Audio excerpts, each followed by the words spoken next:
এবারে আমের ফলন বেশ ভালোই হয়েছে। এবারে শাশুড়ি মায়ের জন্য কিছু না নিয়ে কেজি 5 আম নিয়ে যাব। মানে কেন মানে? কদিন পরেই তো জামাই ষষ্ঠী। আম কাঁঠাল এসব নিয়ে শ্বশুর বাড়ি যেতে হবে না? মা গতকাল চিঠি লিখে পাঠিয়েছেন যে এবারে জামাই ষষ্ঠী করছেন না। কেন? কারণ আমার মা তোমাকে জামাই বলে মানতে পারছেন না। তুমি সারা বছর এত অপকর্ম করে বেড়াও, তাই আর কি। শাশুড়ি মা আমাকে এভাবে অপমান করলেন? আমি এই রাজ্যের মন্ত্রী। মন্ত্রীমশাই,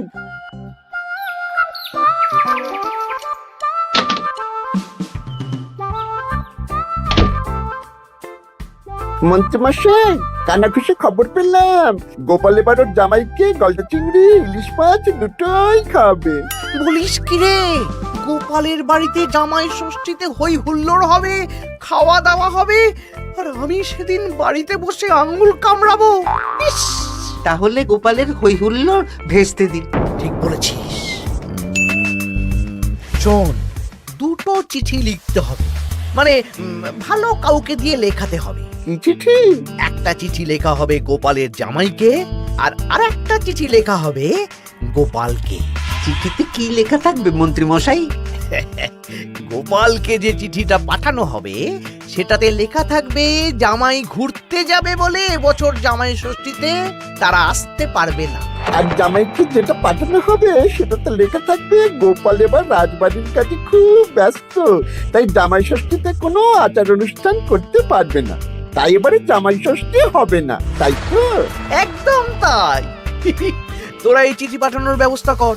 অন্তত নিজের মনে শান্তি না থাকলেও গোপালের অশান্তি দেখলে একটু তো সুখ হবে।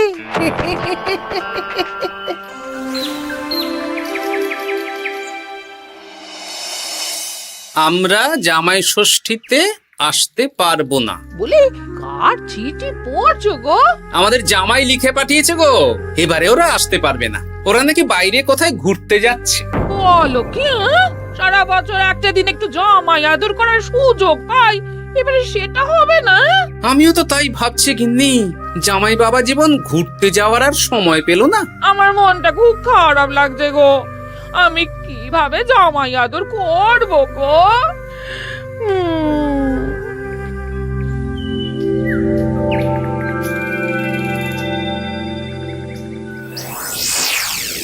জামাই বাবার জীবন, এই বছর আমি রাজসভার কাজে খুব ব্যস্ত থাকবো, তাই এবারে জামাই ষষ্ঠী পালন করতে পারবো না।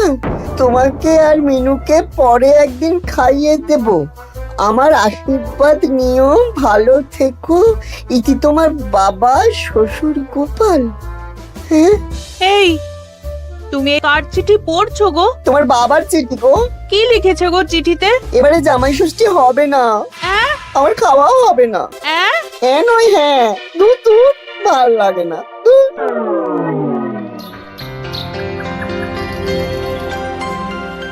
সবার খবর কি বলো? খবর খুব খারাপ মহারাজ। কেন গোপাল?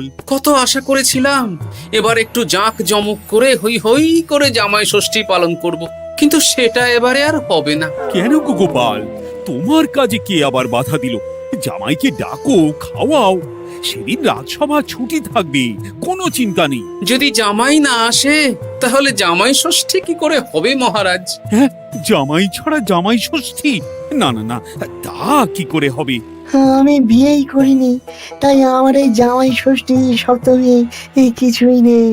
আমার শ্বশুর বাড়ি এত দূরে মহারাজ যে কি বলবো। আমি এবারে যাব না। ওই শ্বশুর বাড়ি যাওয়া আর যুদ্ধ করতে যাওয়া আমার কাছে একই ব্যাপার। ও, তা মন্ত্রী, তোমার কি খবর? আমি এখনো কিচ্ছু ভাবিনি। জামাই ষষ্ঠী এখন কদিন দেরি আছে তো, তাই আর কি। বেশ বেশ, ঠিক আছে। আমারও ছুটি চাই মহারাজ। বেশ বেশ, শুধু তোমার কেন, জামাই ষষ্ঠী উপলক্ষে রাজসভার সবার জামাই ষষ্ঠীর আগের দিন থেকে জামাই ষষ্ঠীর পরের দিন পর্যন্ত ছুটি থাকবে। এ খুশি তো? খুব খুশি।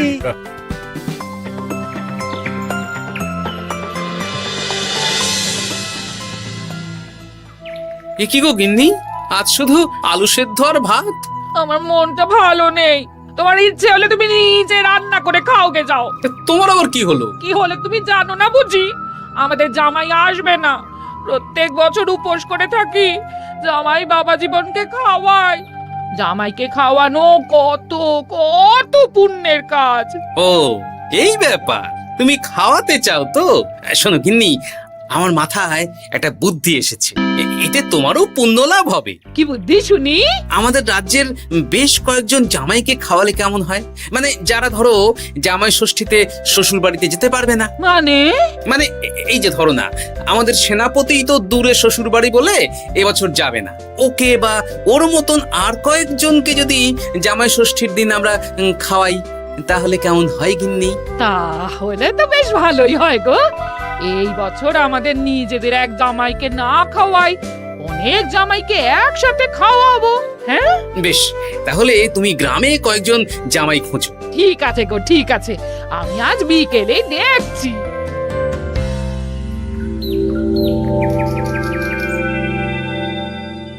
কি গোপাল, আজ তোমায় বেশ খুশি খুশি দেখাচ্ছে। গতকাল দুঃখ ছিল, কিন্তু আজ আনন্দ আছে মহারাজ। কেন গোপাল, আমাদেরকেও বলো, এত আনন্দ কিসের? ময়ূরের পেখম, পায়রার পালক, গোপালের মনে কিসের আনন্দ, কিসের পুলক?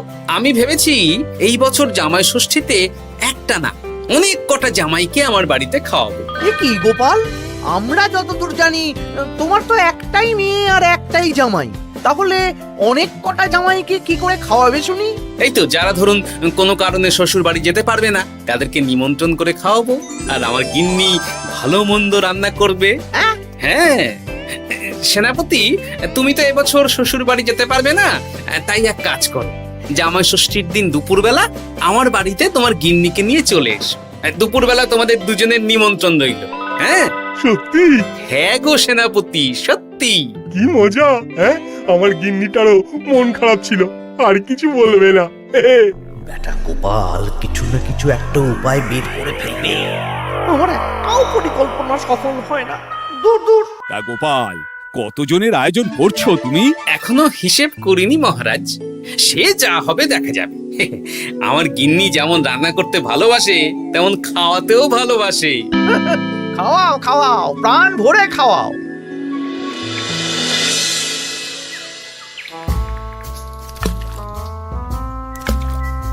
আমার প্রত্যেকটা পরিকল্পনাতে গোপাল এইভাবেই জল ঢেলে গেল চিরকাল। কি আর করবেন, ছেড়ে দিন।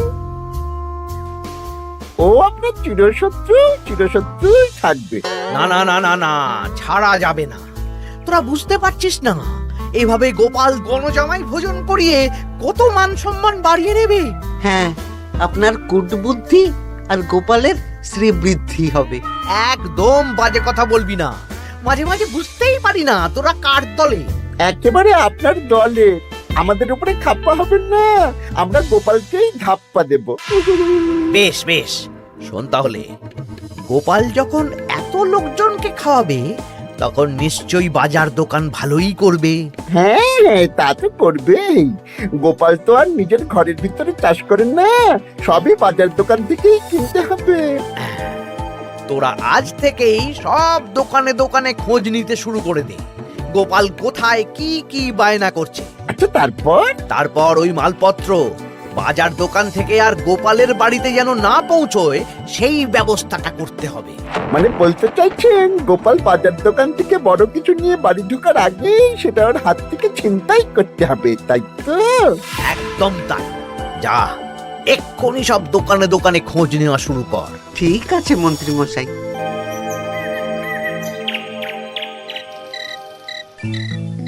কাকু, আমাকে 5টা ডিম দেবেন তো? দিচ্ছি, এই নগেন, একটু অপেক্ষা করতে হবে।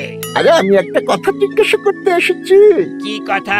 বলছি গোপাল কি বড় কিছুর বায়না করে গেছে বা ফর্দ দিয়ে গেছে? না না, গোপাল তো আজ আসেনি। কেন? না, এমনি। এ কি, বটা কাকা দাদুর খোঁজ খবর নিচ্ছে কেন?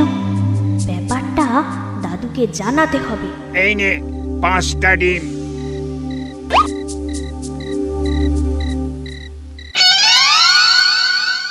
বাসমতি চাল 5 কিলো, মুগ ডাল 3 কিলো। একটু পায়েসও তো বানাবো। গোবিন্দভোগ চালটা লিখেছো তো? এই তো লিখছি। হ্যাঁ, গোবিন্দভোগ চাল 2 কিলো। দাদু দাদু, তোমরা কি বাড়িতে কোনো অনুষ্ঠান করছো? হ্যাঁ, তা তোকে কে বললো রে? পুটির বাবা মাও তো আসবে গো, জামাই ভোজনে। ও বাড়িতেই হয়তো জেনেছে। বাড়িতে না, মুদি কাকার দোকানে। বটা কাকা একটু আগে মুদি কাকাকে জিজ্ঞেস করছিল গোপাল দাদু কোনো বায়না করেছে নাকি। বটা জিজ্ঞেস করছিল? আমি যতদূর জানি বটা তো অবিবাহিত। তাহলে জামাই ষষ্ঠীর ভোজের ব্যাপারে ওরা তো কিসের চিন্তা? হ্যাঁ, তাই তো, গ্রাম থেকে তো পুটির মা, বাবা আর ভোলার বউ আসবে বলেছে। ওদিকে সেনাপতি। তাহলে এই পুটি, বলো দাদু। ওই বটা তো আমাদের মন্ত্রী মশাইয়ের ডান হাত। তুই আর তোর বন্ধুরা মিলে ওদের উপর একটু নজর রাখতো। কোনো সন্দেহজনক কিছু জানতে পারলেই আমাকে বলবি। আচ্ছা দাদু, আমি এই ডিমগুলো বাড়িতে রেখেই বেরিয়ে পড়ছি। কিন্তু খুব সাবধানে, ব্যাপারটা খুব গোপনে। আচ্ছা। আমার আয়োজন নিয়ে এত কৌতূহল কিসের? এই পুটি, সেই কখন থেকে এই ঝোপের আড়ালে মশার কামড় খাচ্ছে। চুপ চুপ, ওই তো ওরা মন্ত্রী মশাইয়ের বাড়িতে ঢুকছে। চল তাহলে জানলার ফাঁক দিয়ে শুনি। কিরে, কোনো খবর পেলি? না মন্ত্রী মশাই, এখনো অব্দি গোপাল কোনো দোকানে মালপত্রের বায়না করেনি। মনে হচ্ছে এখন ফর্দ বানাতেই ব্যস্ত। ওই ফর্দের একটা জিনিসও গোপালের ঘরে যেন না ঢোকে। সব ভেস্তে দিতে হবে, বুঝলি? সব ভেস্তে দিতে হবে। তোরা সব সময় নজর রাখ গোপালের উপর। সে তো রাখছি মন্ত্রী মশাই। গোপাল কোনো দোকান থেকে একটু বেশি মাল কিনলেই হাওয়া করে দিবি, কেমন? এ নিয়ে আপনি কোনো চিন্তা করবেন না। দেখলেন তো, গোপাল আর গোপালের জামাইকে এমন চিঠি পাঠালাম, ব্যাটারা দুদিকেই বোকা হয়ে গেল। চিঠি পড়ে গোপাল ভাবছে জামাই আসবে না, আর জামাই ভাবছে আয়োজন হবে না। কেউ বুঝতে পারলো না যে চিঠিটা আপনি পাঠিয়েছেন। এইরকম ভাবেই এবারেও সূক্ষ্ম কাজ করতে হবে।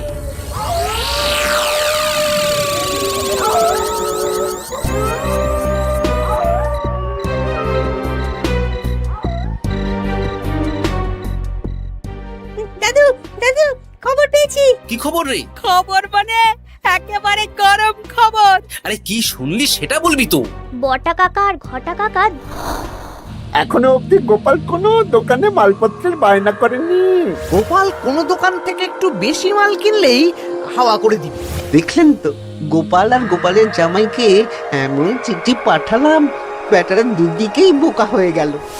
ও আচ্ছা, এই ব্যাপার। তার মানে মন্ত্রী মশাই আমাকে টুপি পরিয়েছেন।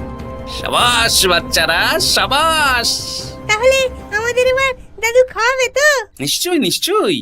জামাই ষষ্ঠীর দিন তোরা সবাই আমাদের বাড়িতে দুপুরবেলা খাবি। আর কিছু কাজ করতে হবে, বুঝলি? কি কাজ? বলো দাদু, বলো। আমি যে বড় ফর্দ বানিয়েছি সেটা অনুযায়ী একসাথে আনা যাবে না, অল্প অল্প করে তোরা নিয়ে আসবি। আমিও আনবো। বুঝে গেছি দাদু, তাহলে কেউ সন্দেহই করতে পারবে না। একদম তাই।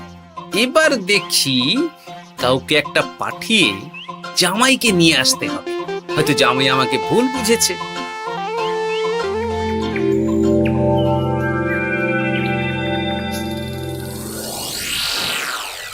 কাকু, আমাকে 500 গ্রাম গোবিন্দভোগ চাল দাও তো। আমাকে 100 গ্রাম হলুদ দেবে। আমাকে 50 জিরে। দিচ্ছি।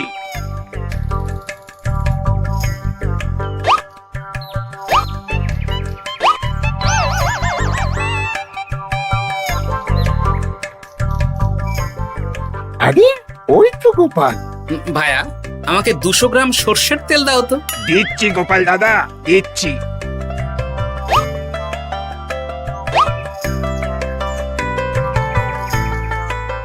কি কিনলে গোপাল? তেল কিনলাম, সর্ষের তেল। এইটুকু? ওই আমাদের কর্তা গিন্নি দুজনের সংসার, এইটুকু তেলেই দুজনের চলে যাবে। তোর লাগবে? না না, আমি তেল নিয়ে কি করব? তাহলে জিজ্ঞেস করছিস কেন? এমনি।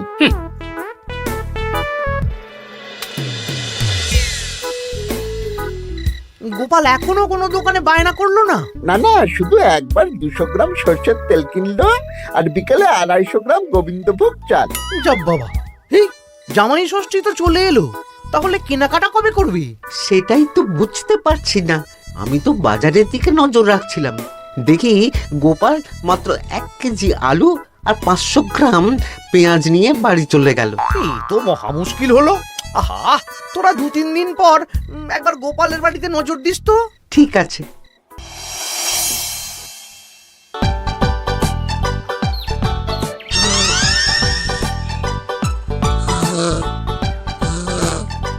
মা ঘুমোচ্ছে, এই সুযোগ। চল পাঁচিল টপকে রান্নাঘরের পিছনে যাই। হ্যাঁ চল।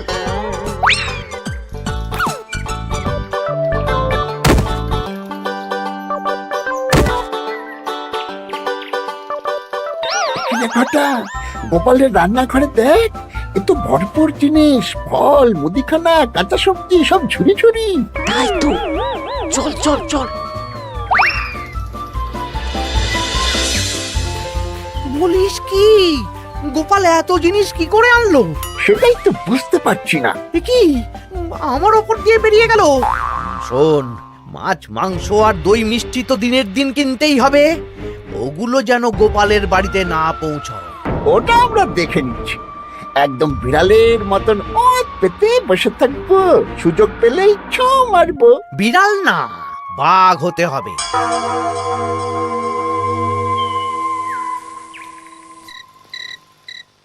বলি আজ বাদে কাল তো জামাই ষষ্ঠী, কিন্তু মাছ মাংস দই মিষ্টি সেটাও আসবে গিন্নি।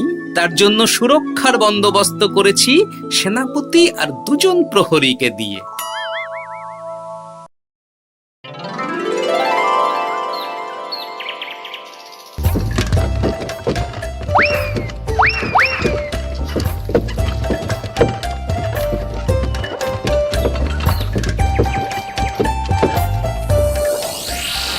বেটা, গোপালকে মাছ মাংস দই মিষ্টি নিয়ে এই রাস্তা দিয়েই ফিরতে হবে। বাড়ি পৌঁছাতে পারবে না, তার আগেই হবে আক্রমণ।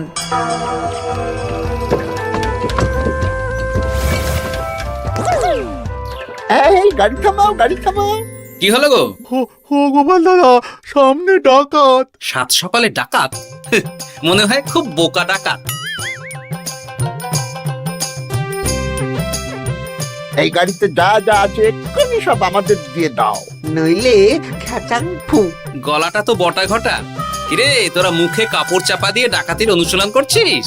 বাজে কথা না বলে মাছ মাংস দই মিষ্টি আমাদের হাতে তুলে দাও গোপাল, নইলে। নইলে কি? হ্যাঁ, তার আগে যে অন্য মজা আছে। কি মজা?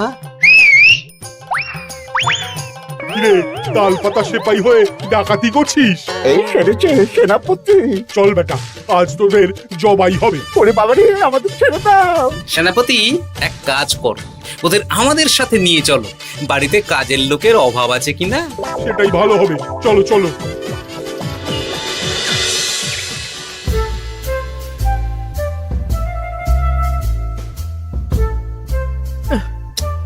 ওহ, কি এত বেলা হয়ে গেল, এখনো বেটারা এলো না। যাই তো একবার গোপালের বাড়িতে ঢু মেরে দেখি। উফ, এ কোথায় যে গেল বটা ঘটা? বাবা বাবা, খাওয়া দাওয়া কখন শুরু হবে? এই তো জামাই বাবা জীবন, মাংসটা হয়ে গেছে, বটা মাছ ধুতে গেছে, ও এলেই মাছ ভেজে সর্ষে ইলিশ বানানো হবে। উফ, আমার যা তর্স হয়েছে না। এ বাবা, এ তো বিশাল আয়োজন। এ কি ঘটা কাঁঠাল ছাড়াচ্ছে? এই এই ঘটা, তুই এখানে কি করছিস? আরে মন্ত্রী মশাই যে, আসুন আসুন আসুন, দেখুন বিনে পয়সায় একটা আম কাঁঠাল ছাড়ানোর লোক রেখেছি। মানেটা কি? গোপাল দাদা, সব মাছ ধোয়া হয়ে গেছে, এবার আমি কি করব? এ কি বটা মাছ ধুচ্ছে? হ্যাঁ, এবার সর্ষে বাটবে। আপনার সব পরিকল্পনা বানচাল হয়ে গেছে মন্ত্রী মশাই। এই সেরেছে। তার মানে গোপাল সব জেনে গেছে। পালিয়ে যাবেন কোথায়? হ্যাঁ, আমাকে ছেড়ে দাও। বটা ঘটা বলেছে যে আপনি নাকি শ্বশুর বাড়ি থেকে নিমন্ত্রণ পাননি, সেই দুঃখে এই কুকর্ম করতে চেয়েছিলেন। হ্যাঁ গোপাল, হ্যাঁ, এই দুঃখ কাকে বোঝাবো গোপাল? তাই আজ এই খুশির দিনে আপনিও আমার বাড়িতে জামাই ভোজ খাবেন। সত্যি? 100% সত্যি। আজ আর কোনো শত্রুতা না করে আসুন, ভালো করে হাত পা ধুয়ে ঘরে বসুন। সত্যি গোপাল, তোমার মনটা কি বড়। মন না, পেট। এই সেরেছে, মন্ত্রীমশাই আর গোপালের ভাব হয়ে গেল। তাহলে আমরা এবার থেকে কার হয়ে কাজ করব? আমাদের বাড়িতে সকালে বাসন মাজবি আর রাতে ওনার বাড়িতে। হ্যাঁ, জয় গোপাল বাবা শ্বশুরের জয়। শুভ জামাই ষষ্ঠী।